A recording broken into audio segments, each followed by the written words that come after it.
오늘 이제 고린도전서 16장 말씀을 나누게 되는데, 먼저 16장 내용 잠깐만 한번 보시면 받으신 그 강의 안에 이제 1절부터 그 4절까지는 이제 1절에 표현되어 있는 것처럼 성도를 위하는 연보, 그러니까 지금 이제 바울은 고린도 교회 성도들한테 무엇을 부탁했는고 하면 모 교회가 되겠죠. 그들에게 복음을 전해 주었던 예루살렘 교회, 그리고 성도들이 이렇게 큰 흉년으로 말미암아서 이제 경제적인 그런 어려움에 처해져 있었습니다.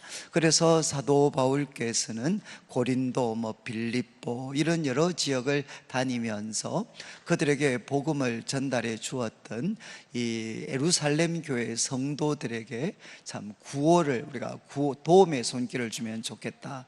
그래서 이제 헌금을 모금을 하였습니다. 그래서 지금 그 내용에 대해서 이야기를 하면서 이제 1절에 성도를 위하는 연보에 대해서는 갈라디아 교회에게 명한 것 같이 너희도 그렇게 해라. 그러면서 이제 2절에 매주 첫날, 이거는 이제 오늘날로 말하면 주일이죠.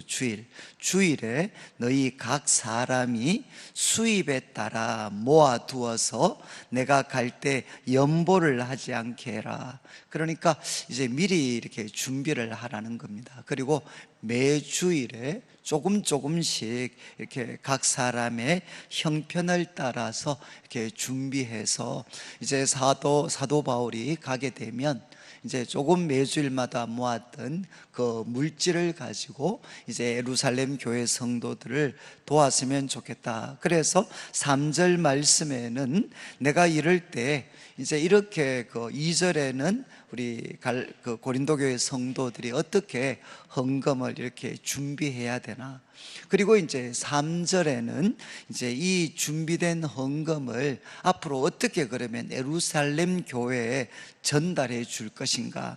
3절에서 이야기를 합니다. 내가 이럴 때 너희가 인정한 사람에게 편지를 주어 너희의 은혜를 예루살렘으로 가지고 가게 하겠다.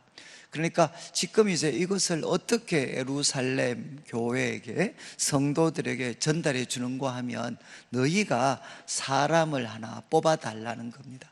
너희가 참 이렇게 물질을 믿고 또 예루살렘 성도들에게 전달할 수 있는 그런 너희가 인정한 사람 하나를 이렇게 세워달라. 그러면 이제 사도 바울은 일종의 추천서와 같이 편지를 쓰게 되고, 그러면 이제 그분이 사도 바울이 써준 편지와 함께 이제 이 물질을 예루살렘 교회 성도들에게 전달하게 하겠다는 겁니다. 이거는 이제 그 사도 바울이 헌금과 관계되는 그 가르침을 보면 헌금을 모으는 것에 대해서도, 헌금을 준비하고 드리는 것에 대해서도 참 강조를 하지만, 그러나 이것을 바르게 이렇게 사용하고 또 바르게 전달하는, 그래서 이 돈과 관련해서 오해가 생기지 않도록 사도 바울께서 굉장한 그 주의를 기울입니다. 그러니까 지금도 이런 이야기를 했죠. 이 돈을 내가 그냥 전해주겠다 이렇게 이야기하지 않습니다. 뭐라고 했습니까? 너희가 사람을 뽑아라. 너희가 인정할 사람을 하나 뽑으면, 그러면 내가 편지를 써서 그분으로 하여금 전달하도록 하겠다는 거죠. 그러니까 이제 투명성입니다. 투명성. 이렇게 성도들이 헌금을 모았을 때 그 헌금이 바르게 전달될 수 있도록, 그렇게 사도 바울은 자기가 직접 전달하지 않고 너희가 인정한 사람이 그 일을 하도록, 그리고 이제 4절 부분에는 만일 나도 가는 것이 합당하면 그들이 나와 함께 갈 거다. 혹시 너희가 볼 때 필요하다고 판단을 하면 이제 사도 바울도 거기에 동참을 하겠다는 겁니다. 그런데 이제 이 헌금을 보시면 이렇게 바울이 전달하지 않고 고린도 교회 성도, 그리고 그들이 세운 대표자가 전달하도록 했습니다. 이거 뭐 평범한 이야기지만 그러나 참 이것 보면 사도 바울은 자기는 철저히 어쩌면 결혼으로 하면 중매하는 역할이죠. 지금 이 물질을 어려운 형편에 있는 예루살렘 교회 성도들을 고린도 교회 성도들이 도울 때 자기는 그냥 중간 역할만 하고, 이제 이걸 통해서 누가 이렇게 교류, 그러니까 누가 신앙적인 교류와 연대감을 갖도록 도와줬느냐? 고린도 교회 성도들하고 그리고 예루살렘 교회 성도들이 서로가 교류하고 또 교제가 깊어질 수 있도록, 그래서 그들을 보고 전달을 해라, 이렇게 이야기를 했습니다. 이거는 뭐 다 이렇게 지나간 그런 내용들이지만, 과거에는 우리 성도님들이 이렇게 헌금을 드리고 나면 이렇게 참 저희 목회자들로서는 좀 죄송하지만 많은 경우에 이렇게 목사님들이 이렇게 생색을 내는, 목사님들이 얼굴을 내는 그런 어떤 일들이 참 이렇게 적지 않았습니다. 그러니까 지금 이것 보면 헌금을 드렸던 고린도 교회 성도들이 바로 예루살렘 교회 성도들에게 전달하도록 해서 바로 고린도 교회와 예루살렘 교회가 서로 인격적으로 또 깊은 교제를 가질 수 있도록 이렇게 바울이 배려를 해줍니다. 그렇다면 이제 저희들도 똑같죠.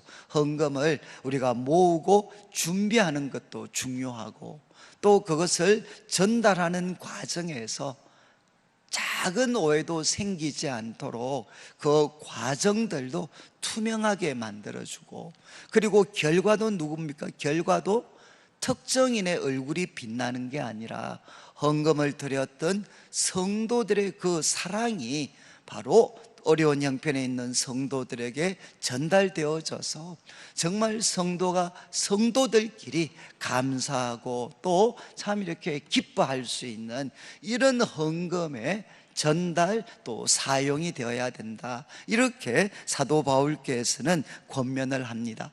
그리고 이제 5절부터 시작을 해서 12절까지는 이제 향후 계획입니다. 계획. 그래서 5절부터 9절까지는 이제 이렇게 이야기하죠. 5절, 내가 마게도냐를 지나갈 거다. 이 마게도냐는 어딘가 하면, 만약에 고린도가 이제 부산이다라고 만약에 생각을 하시면, 항구 도시니까 부산이라고 생각하면 마게도냐는 어딘가 하면 경상북도라고 생각하시면 됩니다. 경상북도. 지금 고린도가 속해져 있었던 지역이 아가야 지방입니다. 이 아가야는 경상남도라고 생각을 하시면 돼요. 그런데 마게도냐는 어딘가 하면 이제 북도 지역입니다. 북부를 전체 이끌어서 마게도냐 지역이라고 이야기하는데, 그 마게도냐를 내가 지날 때 그때 너희에게 가겠다는 겁니다.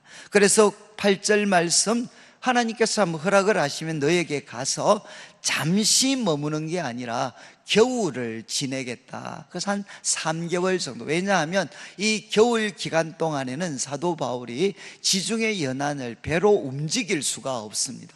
배로 움직이면서 이제 선교 활동하는 것은 불가능하니까 그 겨울 기간 동안에 이제 너희들과 함께 있겠다. 그리고 7절 말씀, 이제는 지나가는 길에 너희 보기를 원하지 않는다. 이거는 뭐겠습니까?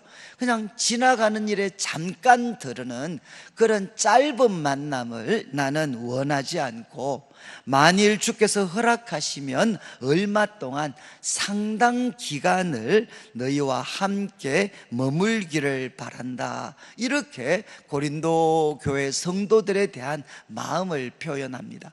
그런데 이제 이런 계획들은 이루어진 부분도 있고 이루어지지 못한 부분도 있고, 그것 때문에 이제 갈등이 생겼을 때 이제 바울은 고린도 후서를 나중에 기록을 하게 됩니다. 그러니까 이제 향후 계획을 성도들에게 이제 알립니다. 알리고, 그리고 이제 8절 말씀, 그렇지만 내가 앞으로 너희들에 대한 계획은 이렇지만 8절, 그러나 내가 오순절까지는 에베소에 머물려 한다. 그래서 이 구절 때문에 고린도 전서는 어디에서 쓰여졌느냐? 에베소에서 쓰여졌다는 겁니다. 왜? 지금 바울은 에베소에 머물러 있습니다. 그리고 그곳에서 언제까지 있으려고 하느냐? 이제 오순절, 저희들로 하면 한 5월 말 정도까지는 내가 에베소에 있겠다. 그런데 9절 말씀의 이유가, 왜냐하면 내게 광대하고 유효한 문, 광대하다는 것은 넓은 문입니다. 큰 문이 열렸다. 그런데 또 유효한, 이거는 복음과 관련해서, 선교와 관련해서 아주 효과가 있는, 크고 효과 있는 그런 문이 열렸다. 그래서 바울에게 특별히 문이라는 표현은 복음을 전할 수 있는 기회입니다. 기회. 복음을 다른 사람들에게, 이방인들에게 전할 수 있는 그런 기회의 문이 열렸다는 거죠. 그런데 그거와 함께 또 무엇도 같이 주어졌느냐? 대적하는 자가 많음이라. 그러니까 한편으로는 복음을 위해서 넓고 아주 효과적인 문이 열렸는가 하면, 동시에 거기에는 무엇도 있었느냐? 대적하는 자도 많이 있다는 겁니다. 그러니까 기회와 위기가 동시에 지금 에베소에 있는 바울에게 주어졌죠. 그래서 이것을 지혜롭게 잘 해결하기 위해서 사도 바울은 오순절까지는 내가 에베소에 머물겠다, 이렇게 자신의 계획을 이야기를 하게 됩니다. 그러니까 참 이런 말씀을 보더라도 바울에게도 항상 보면 기회의 문이 열렸는데 그것은 무엇과 같이 주어집니까? 위기와 같이 주어집니다. 그러니까 참 이렇게 복음에 대해서 광대하고 유효한 문만 열리면 참 좋을 것 같은데, 그거와 함께 또 대적하는 자도 많아지게 되는, 그러니까 기회와 기회와 그리고 위기는 우리들의 삶의 대부분의 경우 같이 주어질 때가 많이 있습니다. 그래서 우리들에게 하나님이 주신 기회를 붙잡을 때에는 많은 경우 무엇과 같이 진행이 되느냐? 위기를 해결해 가는 그 과정과, 그리고 이 새로운 기회의 문을 우리가 가질 수 있는 것과 항상 같이 가는 경우가 참 많이 있습니다. 저도 이제 교회를 이렇게 쭉 섬기면서 참 이 말씀을 대할 때마다 참 사도 바울이 겪었던 게 오늘날에도 참 우리 성도들에게도 또 교회에게도 비슷한 경우가 많이 있습니다. 교회도 언제나 기회와 함께 무엇이 주어지느냐? 위기가 주어지고, 또 위기와 함께 무엇이 주어지느냐? 또 기회가 주어지게 되는 거죠. 항상 위기만 있고 항상 기회만 있는 것이 아니라 두 가지가 같이 주어질 때가 많이 있습니다. 그러니까 만약에 이제 교회에 여러 가지 위기가 있다라고 한다면 이 위기를 하나님이 주시는 지혜와 또 사랑으로 참 이걸 잘 다루게 되면 그것이 무엇과 연결이 될 수 있느냐? 새로운 광대하고 그리고 유효한 기회를 우리가 붙잡을 수 있는 그런 좋은 기회가 될 수가 있습니다. 그리고 우리 성도님들의 삶에도 아마 같은 것 같아요. 우리 성도님들의 삶에 큰 어려움이 찾아오면 그것은 분명히 위기지만, 그러나 그 위기를 하나님 앞에 가져가서 하나님께 도움을 구하고 자신을 돌아보고, 그리고 하나님을 향한 우리들의 마음을 새롭게 할 수 있는 그런 놀라운 기회로 삼게 되면 그것은 우리들에게 좀 과하게 표현하면 평생의 훈장이 될 수 있는, 평생의 훈장이 될 수 있는 놀라운 기회가 될 수가 있습니다. 그래서 사도 바울은 이제 자신의 그 계획에 대해서 이야기를 했습니다. 그래서 앞으로 참 고린도에 가서 꽤 긴 시간을 교제하고 싶다.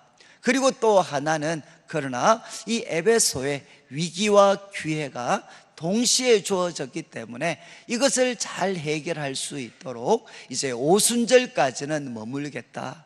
그런 다음 이제 10절부터 시작을 해서 12절까지는 두 사람에 대한 근황 또 소개를 하게 됩니다. 첫 번째 인물은 이제 디모데입니다. 디모데.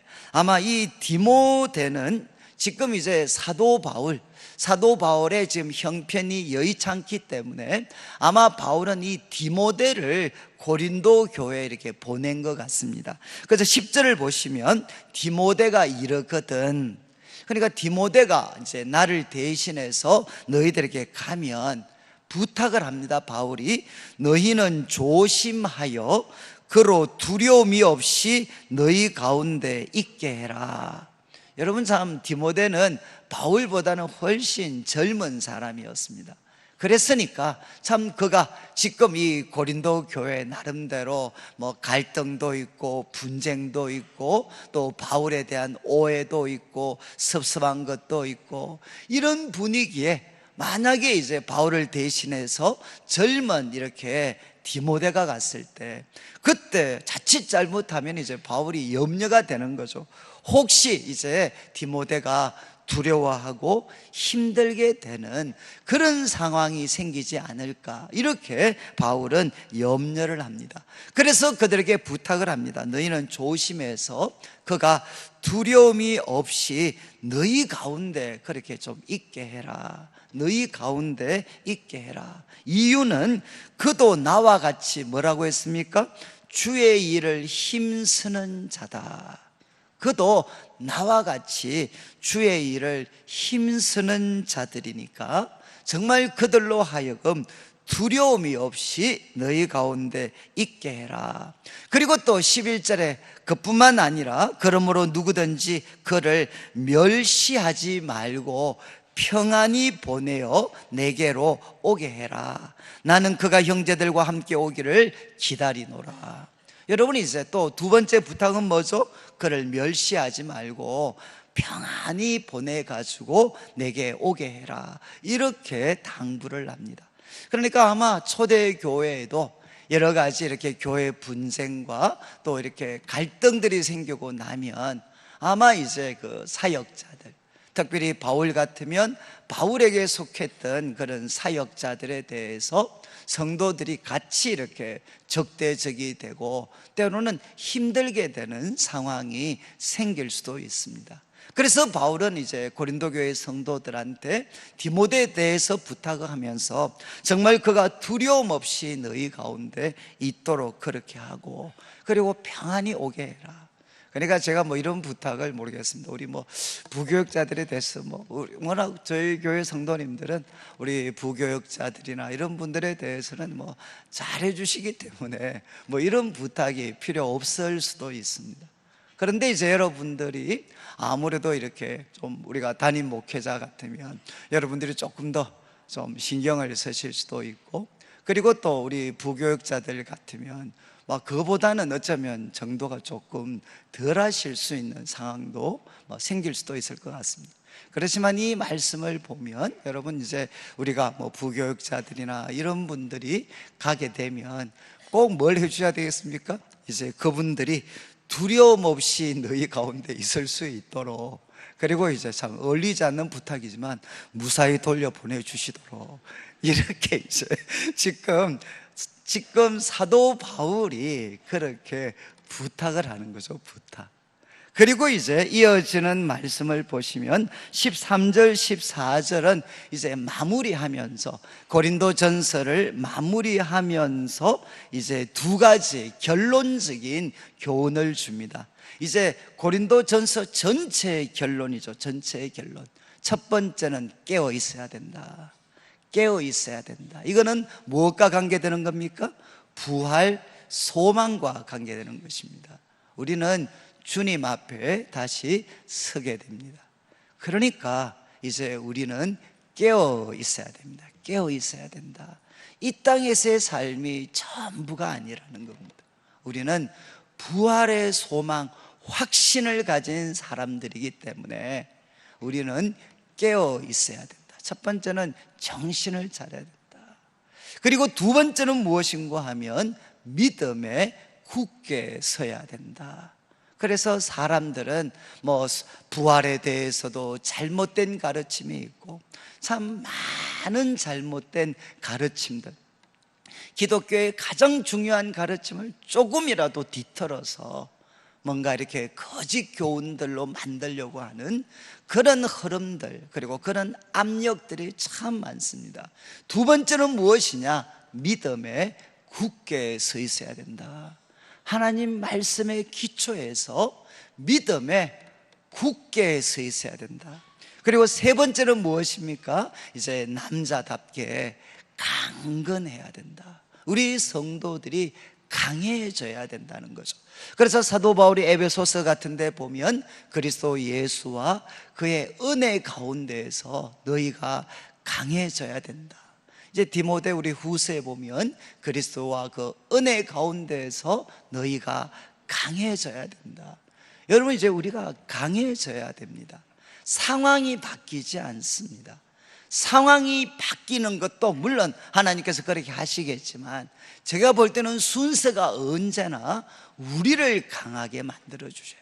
그 상황을 뛰어넘을 수 있도록 하나님은 더 큰 힘과 또 능력과 지혜를 주셔서 우리로 하여금 그 문제를 능히 딛고 일어설 수 있는 그런 사람으로 하나님이 만들어 주십니다. 그래서 이번에 이제 우리가 또 고린도전서를 마무리하면서도 참 깨어 있어야 되고 믿음에 굳게 서 있어야 됩니다. 말씀 위에 굳게 서 있어야 되고, 세 번째는 이제 강건해져야 됩니다. 남자답게 강건해져야 된다. 그리고 이제 14절에 우리가 고린도전서 후반부의 주제라고 할 수 있죠. 너희 모든 일을 사랑으로 행해라. 너희 모든 일을, 이거는 이제 고린도전서 후반부를 한마디로 요약한 말씀입니다. 모든 일을 무엇으로 행해야 되느냐? 사랑으로 행해야 된다. 이렇게 사도 바울은 도전을 합니다. 그러니까 결국 믿음, 소망, 사랑이죠. 깨어 있어야 되는 것은 우리에게 소망이 있기 때문입니다. 그리고 믿음에 굳게 서야 되고 우리는 강해져야 됩니다. 그리고 이제 우리는 사랑으로 모든 일을 행해야 됩니다. 이렇게 이제 결론적인 권면을 주고 15절부터 20절까지는 이제 문안 인사입니다. 문안 인사. 그래서 15절에 이제 바울이 한 가정을 소개합니다. 누구를 소개하는가 하면 스데바나의 집이 있다. 스데바나의 집. 여러분, 이 스데바나는 이제 어디에 등장을 한번 하는고 하면 1장 16절을 한번 보시겠습니까? 1장 16절을 한번 보시면 이제 바울이 자기가 세례 주었던 이야기를 하면서 16절에 내가 또한 스데바나 집 사람에게 세례를 베풀었고 그 외에는 다른 누구에게 세례를 베풀었는지 알지 못한다. 그러니까 바울이 자기가 세례를 베풀었던 사람으로 특별히 언급하고 있는 사람이 바로 이 스데바나입니다. 스데바나. 그러니까 바울에게 세례를 받은 사람입니다. 그리고 이제 15절 후반부에 이제 소개를 하죠. 그는 누구냐? 아가야의 첫 열매다. 이 첫 열매는 처음 믿은 사람이라는 겁니다. 아가야에서 복음을 통해 사도 바울이 맺게 된 첫 번째 열매였다. 그리고 이제 이 스데바나를 소개할 때 이렇게 이야기합니다. 성도 섬기기로 작정한 줄을 너희가 안다. 참, 이 가정은 스데바나 집은 작정을 했다는 거죠. 작정. 무엇을 작정했느냐? 성도를 섬기기로, 성도를 섬기는 삶을 살기로 그들은 작정을 했다는 겁니다. 이것을 너희도 잘 알고 있다는 거죠. 그러니까 내가 너희를 권하는데 16절, 이 같은 사람들 또 함께 일하며 수고하는 모든 사람에게 뭐라고 했습니까? 순종해라. 바로 이런 사람들에게 너희가 순종을 해라. 여러분, 이제 하나님 보시기에는 어쨌든 이 성도들을 섬기는 것, 이것을 하나님께서는 참 기쁘게 생각을 하십니다. 기쁘게 여기십니다. 어쩌면 이제 우리 이미 고인이 되셨지만 우리 예수원의 대천덕 신부님 같은 분, 이분은 외국 분이시니까, 외국 분이시지만 이분이 어떻게 하나님께서 이렇게 한국 교회에 놀라운 부흥을 주셨나, 그리고 또 어떻게 한국 사회가 이렇게 짧은 시간에 이렇게 경제적으로 하나님으로부터 많은 복을 받게 됐나. 대천덕 신부님이 여러 가지 말씀을 하시지만 그 중에 참 인상적인 게 하나가 그런 말씀을 하죠. 지금 이제 하나님께서 한국교회, 한국사회를 축복하셨던 것 중에 아마 자기가 볼 때는 이유 중에 하나가 이거라는 거죠. 여러분, 6.25 전쟁이 터졌을 때 무려 100만이 넘는 수백만 사람들이 이북에서, 북한에서 내려왔습니다. 그런데 어떻게 했습니까? 바로 남한에 있는 우리 백성들이 결국 그분만으로 하면 다 받아냈다는 겁니다. 그분들을 다 받아냈다. 다 집 떠나서 수많은 사람들이 고향을 떠나서 남쪽으로 다 내려왔는데, 그것을 우리 한국 백성들이 참 사랑으로, 물론 거기에는 나쁜 사람도 있고 그랬겠지만, 그러나 그때 다 그걸 받아냈다는 겁니다. 받아내서 자기 집에 들이게 되고, 그리고 여러분, 참 우리 한국교회, 참 이렇게 특별히 서울 지역 같은 데는 피난민들이 세운 교회들이 많잖아요. 그런데 가면 이 전설적인 이야기들이 참 많습니다. 그때 우리 목회자들, 성도님들이 같이 열심히 예배드리고 헌금을 드려서 또 이제 조금의 수입이 생기면 이북에서 우리 피난 오신 분한테 또 리어카를 하나 사드리고, 그래서 또 그분이 리어카 몰면서 이제 안정을 찾으면 또 모은 헌금으로 또 다른 분에게 리어카를 사주고. 그래서 정말 초창기, 그러니까 우리 참 50년대, 60년대 초까지 우리 한국교회는 어떤 교회였느냐, 정말 세계에서 그 유래를 찾아볼 수 없을 정도로 성도를 섬겼던 교회라는 겁니다. 성도를 섬겼기 때문에 하나님께서 바로 그 섬김을 기뻐하셔서 한국 교회에도, 그리고 한국 사회에도 주님이 놀라운 복을 부어주셨다. 이렇게 고인이 되셨던 우리 대천덕 신부님 같은 경우는 이런 말씀을 하셔요. 여러분, 지금 우리 한국교회가 이렇게 놀라운 성장을 하는 데는 세계 어느 곳에 가도 유래를 찾을 수 없는 무엇이 있느냐? 성도들에 대한 섬김이 있습니다. 이거는 한국교회가 아니면 정말 발견하기 힘든, 정말 이미 한국교회 복음이 들어온 지가 100년이 훨씬 지났죠. 한 130-40년 이렇게 경과가 되면서도 아직도 명맥을 유지하는 게 무엇인가 하면 성도들 서로를 섬기는 것, 이것이 뭔가 하면 우리 한국교회가 이렇게 부흥을 하고 아직도 참 이렇게 건재할 수 있는데 결정적인 그런 역할들을 했습니다. 지금 바울이 이제 스데바나에 대해서 이야기하죠. 그는 성도를 섬기기로 작정한 사람들이다. 이 같은 사람, 또 함께 일하며 수고하는 모든 사람에게 순종을 해라. 순종. 저는 이제 우리 교회를 보면, 제가 이렇게 서울에도 한 12년 있다가 대구 왔을 때, 그래도 참 저는 이제 대구 같은 곳이 그것도 뭐가 있는가 하면 아직도 이 성도들에 대한, 성도들을 기쁘게 대접하는 마음이 있습니다. 기쁘게 대접하는 마음. 여러분, 이제 이미 우리 한국 사회도 많이 사라져 버렸어요. 우리 부목사님들 중에 이제 서울에 있다가 오신 분이 그런 이야기 하잖아요. 자기가 대구 와서 아파트 이사를 갔는데 좀 놀랐던 게, 엘리베이터를 탔는데 사람들이 인사를 하더라. 그러니까 인사를 하더라는 거예요. 근데 이제 서울에 있으면 인사하면 서로가 오히려 피하는, 그걸 굉장히 이렇게 불편해하는 그런 어떤 분위기가 많은데, 아직은 이제 인사도 하고 아직도 그 성도들을 섬기고, 저는 참 우리 교회 보면 지금도 외국인 형제 자매들 우리 몰래 섬기시는 분들 참 많습니다. 그리고 또 장애를 가지신 분들 섬기시는 분들도 참 많고요. 그리고 우리들 가운데 어렵고 힘든 여건에 있는 분들을 돕고 섬기시는 분들이 정말 많이 계십니다. 많이. 그래서 하나님 보실 때는 이 성도 섬기는 일이 너무너무 귀한 일이라는 거죠. 그러면서 17절에 내가 스데바나 브드나도 아가이고가 온 것을 기뻐하는데, 그들은 지금 이제 이 스데바나와 이 언급된 이 세 사람이 고린도 교회가 이제 사도 바울에게 보낸 대표자들이었던 것 같아요. 그래서 이 세 사람들이 와서 무엇을 했느냐? 너희 부족한 것을 채워주었다. 너희 부족한 것, 그게 사랑일 수도 있고 물질일 수도 있고, 그래서 너희의 그 부족한 것, 나를 향한 마음은 있지만 아직 행동으로 표현하지 못했던 그 부족한 것들을 이 세 사람이 와서 다 채워주었다. 그리고 18절에 이런 이야기합니다. 그들이 나와 너희 마음을 시원하게 하였다.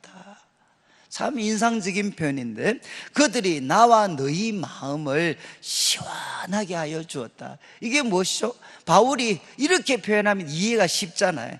그들이 나의 마음을 시원하게 해줬다. 그러면 이들이 와서 정말 이렇게 고린도 교회가 미처 표현하지 못했던 사랑과 섬김과 격려를 했을 때, 그때 바울의 마음이 시원해지는 것, 이거는 우리가 이해할 수 있잖아요.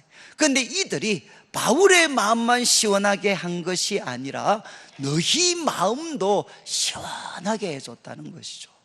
이게 무슨 뜻일까요? 그래서 대부분 사람들은 이 말씀을 이렇게 이해를 합니다. 지금 고린도전서 전체 내용을 통해서 볼 때 바울과 고린도 교회 사이에는 뭔가 오해가 있었고 갈등이 뭔가 있었던 것 같아요.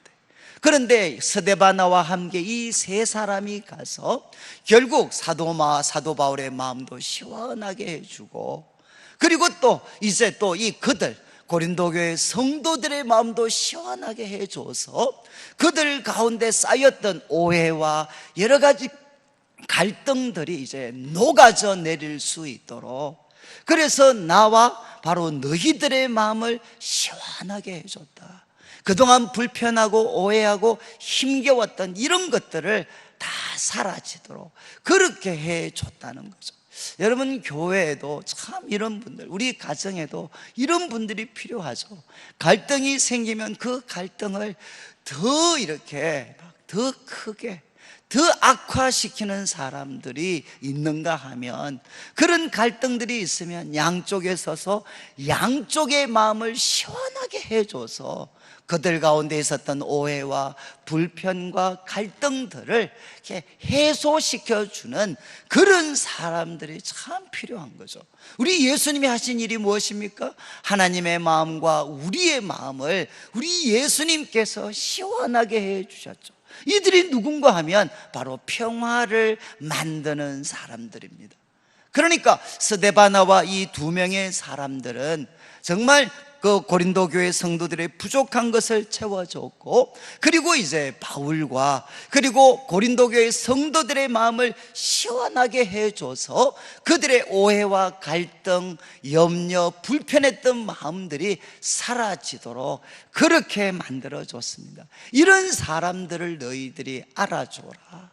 저는 참 제 마음의 바람은, 저도 뭐 그렇게 노력을 하겠지만 우리 교회 성도들이 어디를 가더라도 참 평화를 만들어주는 사람, 다툼과 분쟁을 더 악화시키는 사람이 아니라 정말 양쪽의 마음을 시원하게 해줘서 이렇게 평화를 만들어내는, 가정에 가서도 하나님이 주신 지혜와 사랑 그리고 기도를 통해 양쪽의 마음을 시원하게 만들어주는 사람, 그리고 교회에도 이 세상에도 지금 우리 한국 사회는 뭐 양극단이 그냥 죽으라고 싸우고 있어요. 죽으라고 싸우고 있어요.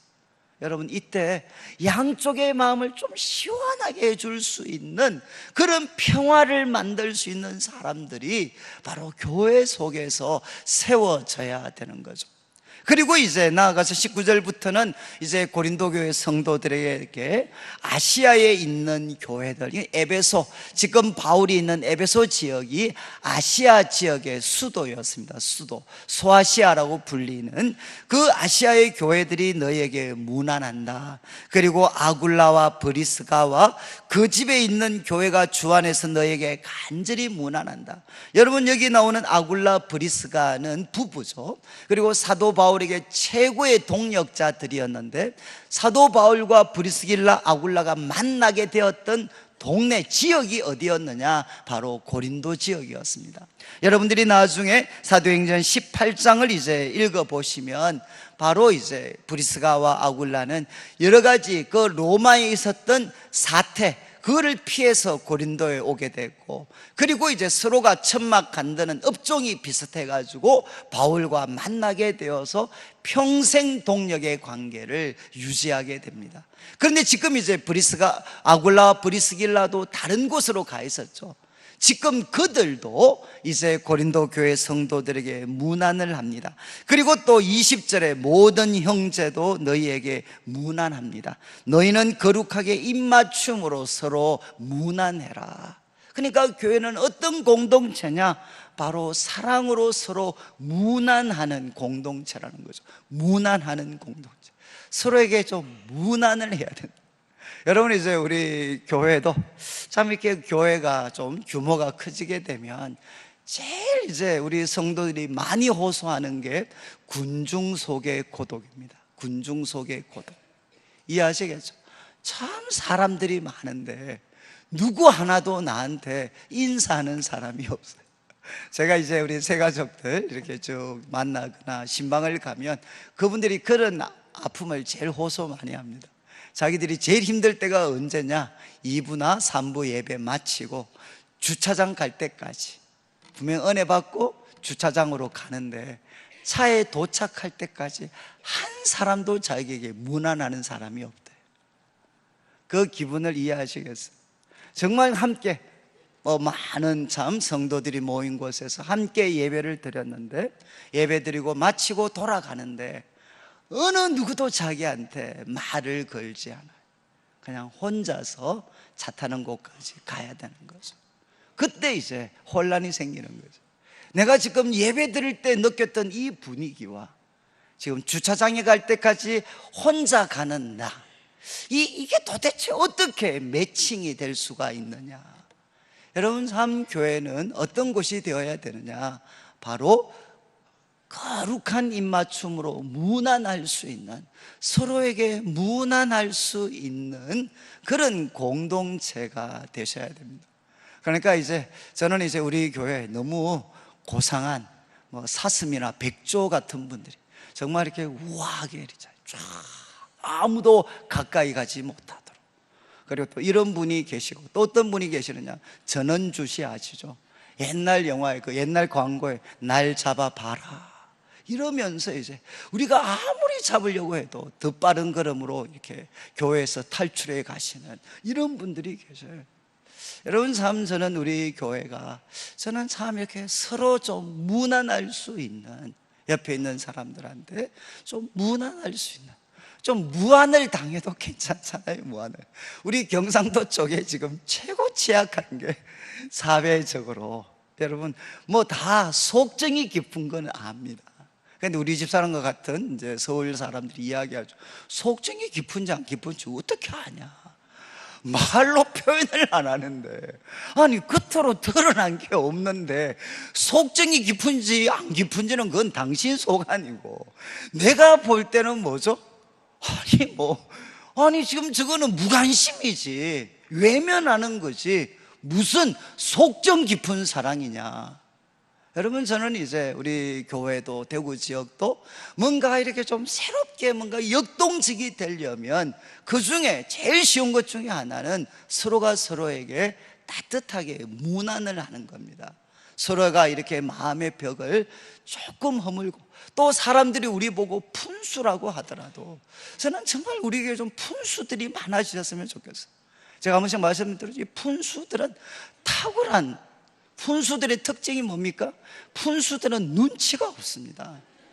아시죠? 뭐 푼수들은 눈치가 있으면 그건 푼수가 아닙니다.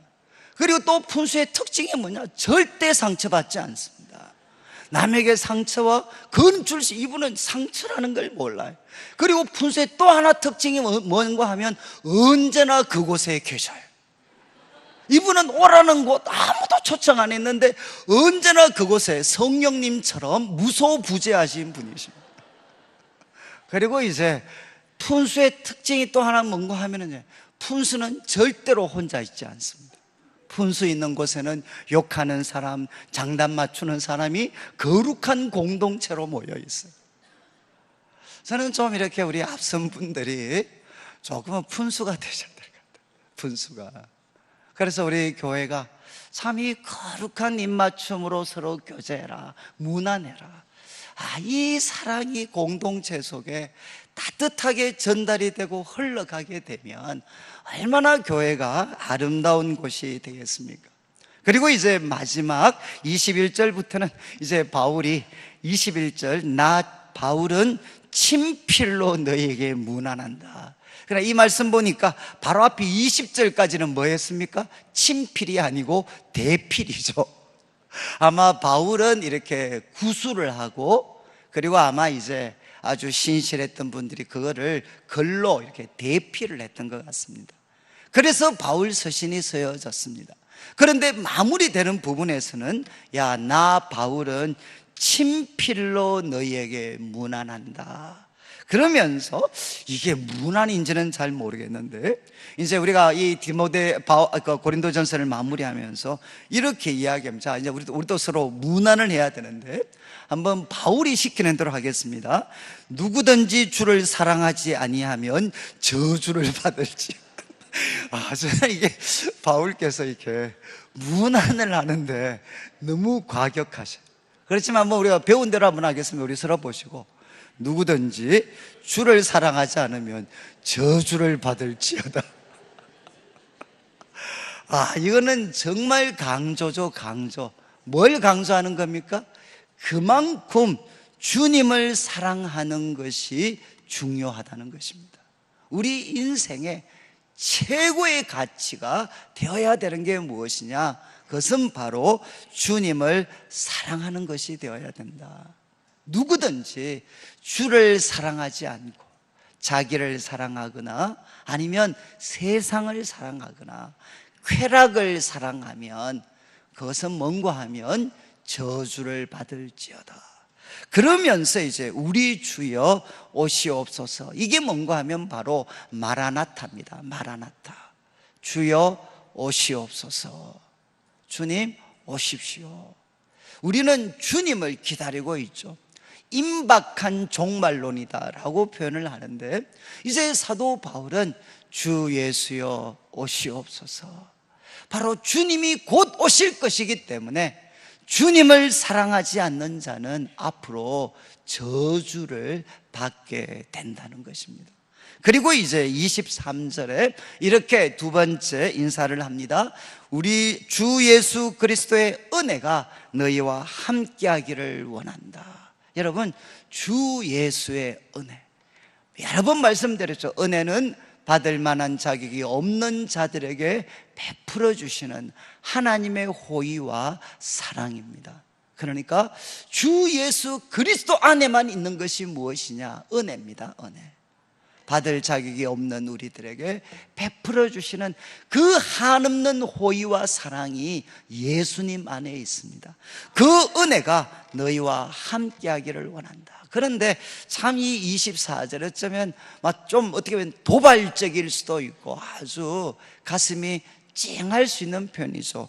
나의 사랑이, 그리스도 예수 안에 있는 나의 사랑이 너희 무리와 함께 할지어다. 참 바울의 마음을 아프게 했던 고린도 교회인데 그들을 향해 이야기합니다. 그리스도 예수 안에 있는 나의 사랑, 예수님의 은혜와 함께 바로 그리스도 예수 안에 있는 나의 사랑이 너희와 함께 할지어다. 여러분, 그동안 교회는 조금 죄송하지만 주 예수 그리스도의 은혜가 여러분들과 함께 있어야 됩니다. 이 이야기는 많이 했습니다. 그러나 거기에 무엇이 빠져 있었느냐? 그리스도 예수 안에 있는 나의 사랑, 그리스도 예수 안에 있는 나의 사랑도 바로 여러분들과 함께 있기를 원합니다. 여러분, 교회에는 바로 주 예수의 은혜와 함께 성도들의 사랑이 이 교회 속에 있어야 된다는 거죠. 이제 이렇게 말씀을 이제 마무리하면서, 이제 지난 우리가 한 전반기부터 우리가 후반기까지 한 4주에 걸쳐서 고린도전서를 살펴봤습니다. 그래서 여러분 1장부터 4장까지 이렇게 기억이 묘하시겠지만, 그러나 한마디로 교회 하나됨을 지켜야 됩니다. 여러분, 우리 신앙생활에 있어서 가장 중요한 것은 교회 하나됨을 지키는 것입니다. 이걸 위해 바울은 4장을 할애합니다. 이렇게 그냥 1장에서는 여러분, 하나님의 능력, 하나님의 지혜는 사람에게 있는 게 아니고 바로 십자가에 못 박힌 그리스도가 하나님의 능력이고 하나님의 구원입니다. 그리고 2장에서 바울이 강조하는 것은, 깨닫게 하시는 것은 똑똑한 사람이 깨닫는 게 아니라 성령님께서 깨닫게 해 주십니다. 여러분, 십자가가 하나님의 능력이고 하나님의 지혜고, 그리고 깨닫게 해 주시는 성령님이 우리로 하여금 만세전에 감추어진 하나님의 비밀을 깨닫게 하셨습니다. 그리고 이제 지도자들 때문에 교회는 다툼과 분쟁에 빠지는데, 지도자는 누구냐?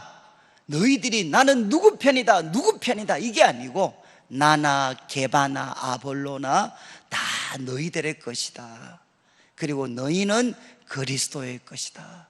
이 지도자들한테 배워야 될 것 있으면 마음껏 배워서, 베드로한테 배울 거 있으면 베드로한테 배우고, 바울한테 배울 거 있으면 바울한테 배우고, 아볼로한테 배울 거 있으면 아볼로한테 배우고, 그렇게 배워서 바로 너희는 주님의 것, 그렇게 해서 마음껏 주님께 영광이 되는 삶을 너희가 살아야 된다.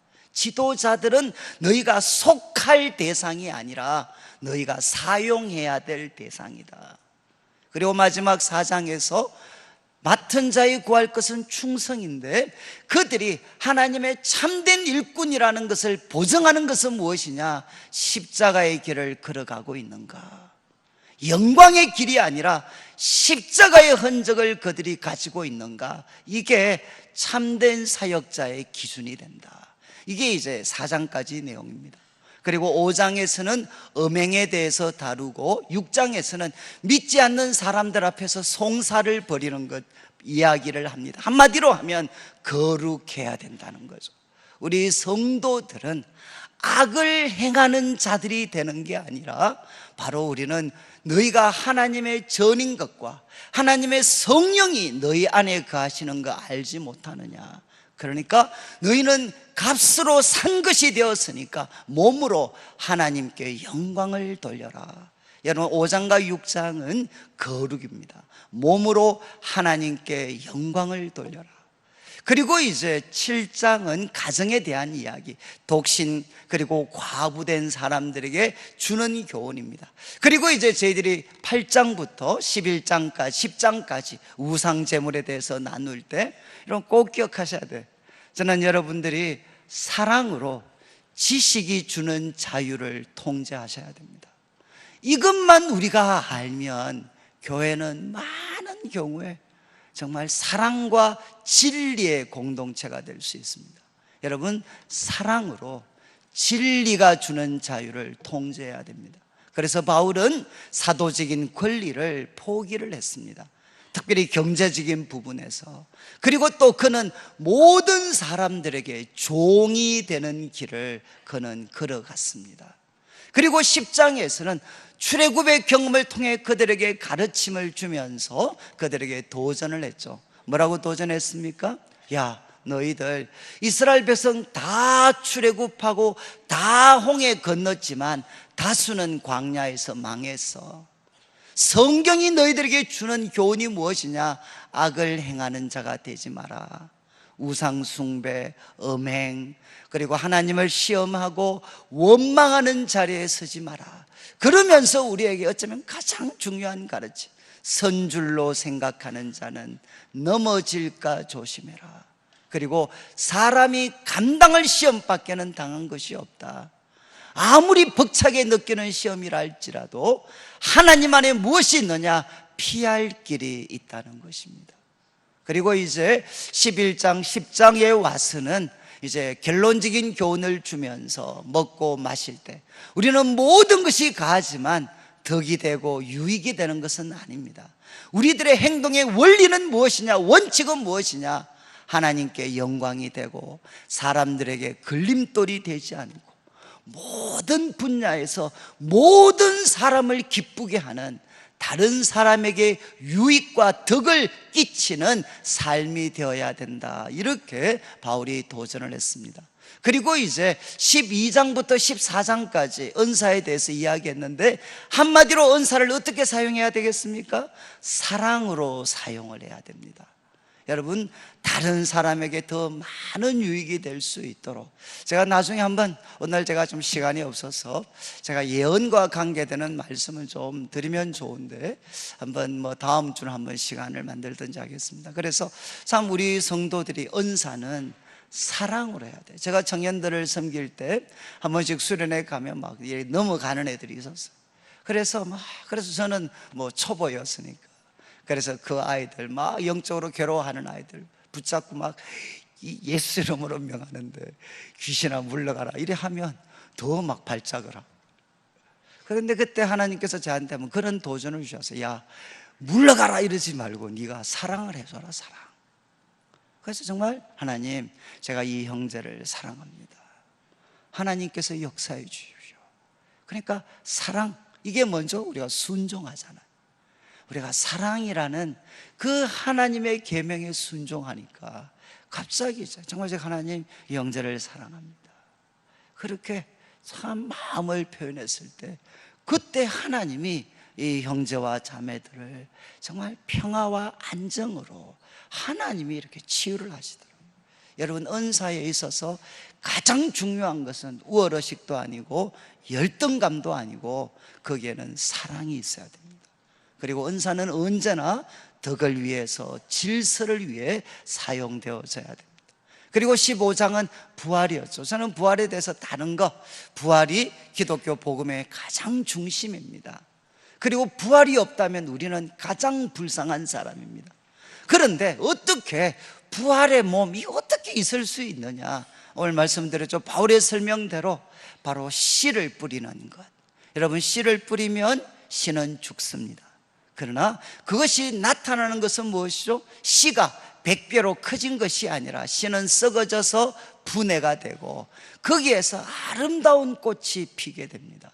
사도 바울은 바로 이것이 부활의 몸이다. 우리들의 몸은 씨다. 죽음은 무엇이냐? 우리들의 몸이 바로 이 씨가 땅에 바로 심겨지는 것이 뭔가 하면 우리의 죽음이다. 그럼 부활의 몸은 무엇이냐? 식물이 그 씨가 분해가 되어져서 나중에 아름다운 꽃이 이렇게 피게 될 때, 이게 무엇인가 하면 하나님이 우리에게 주시는 바로 부활의 몸은 바로 이와 같은 것이다. 저는 과거 청년시 이거 읽으면서 제가 이제 몸의 부활이 바로 이런 거구나. 하나님이 내가 썩을 몸, 욕되고 그리고 약하고 썩을 몸으로 죽음을 통해 나는 하나님께 심으면 하나님께서 바로 나에게 썩지 않고 영광스럽고 강한 신령한 몸으로 하나님이 나에게 주시는 거구나. 이게 바로 주님이 오시는 날 우리에게 주어지는 것이구나. 여러분, 그때는 저를 몰라볼 가능성이 많습니다. 여러분, 그때 저를 알 수는 있지만, 그렇지만 지금 이 모습과는 아주 달라질 수 있습니다. 그때를 기대하십시오. 기대. 여러분, 서로도 기대하셔야 돼요. 그러니까 우리는 어떻게 살아야 되느냐? 견고하며 흔들리지 말며 어떻게 해야 됩니까?